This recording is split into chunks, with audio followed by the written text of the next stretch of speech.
Good morning Philippines, mayong buntag mga higala. Welcome to my channel, Lolong Pordoy Vlogs. Ngayon guys is Saturday. Maganda ang panahon ngayon. Kita nyo ang sikat ng araw. Napakaganda ng sikat ng araw.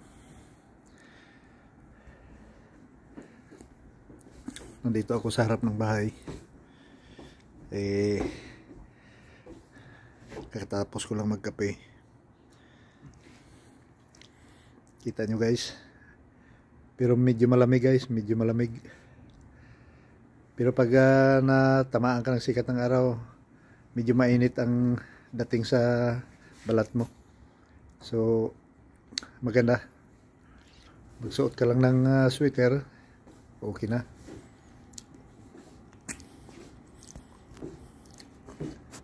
Itong kahoy na ito, kahoy na ito guys, ito ang tinatawag na ginkgo tree. Ginkgo tree. Ang bunga nito, ano daw, yung ginkgo biloba, yun, makakain daw ito yung daming ano sa baba, laglag. Pero hindi ako kumakain kasi sabi ng Chinese na kapitbahay namin, pwede ka kumain daw hanggang 10, kasi pag sumubra daw mahihilo ka o malalason ka. I mean, hindi mahilo ka tapos malason. Kaya natakot ako kumain, so nire-rec ko lang yan tapos tapon. Ang amoy ng ano niya guys, ang amoy ng bunga niya parang tae. Mabantot ang amoy niya. Pero yung liso sa loob, yung nuts, yun ang pwede kainin. Kaya lang trabahoso kasi anuhin mo pa, laga daw, anuhin sa tubig, pagkatapos pagka maluto na siya, yun kakainin mo. Hindi rin pwede kainin na na yung hindi nuluto kasi poisonous din daw. So parang nakakatakot, pero ano daw ito, ginagawa ito na pangsangkap sa sa mga supplements. Ginkgo biloba maganda rin daw ito sa katawan yun ang sabi nila sabi ng Chinese na kapitbahay namin. Malaki ng kahoy ito. Nung pagdating ko dito guys, maliit pa lang ito. Ngayon taas na. Malaki ng puno niya at napakaraming bunga. Kaya nahirapan ako mag-rec ng nito, halos ngayon mamaya siguro i-rec ko naman ito. Pero Saturday ngayon day off. Kaya ko trabaho muna. Sasabihin ko sa kanila na sa sa Lunes na lang ako mag-rec.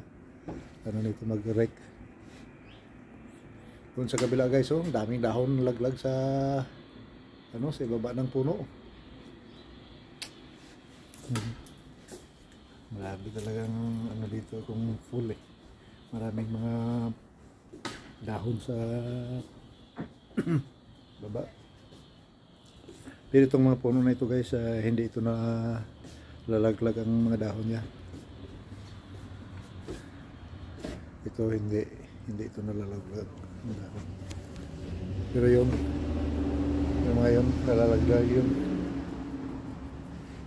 At saka itong puno na ito, pag tapos ng fall, wala ng dahon ito, ubos. Ipakikita ko sa inyo pag wala ng dahon. Yung puno na yun, kale. Masarap yun, kainin.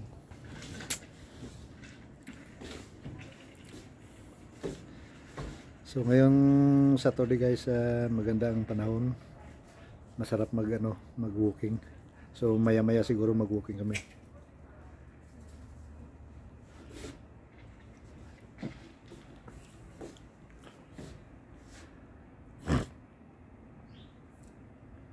So yun lang guys. Maraming salamat sa inyong panonood. Again, kindly like and subscribe to my channel, Lolong Pordoy Vlogs. Bye guys!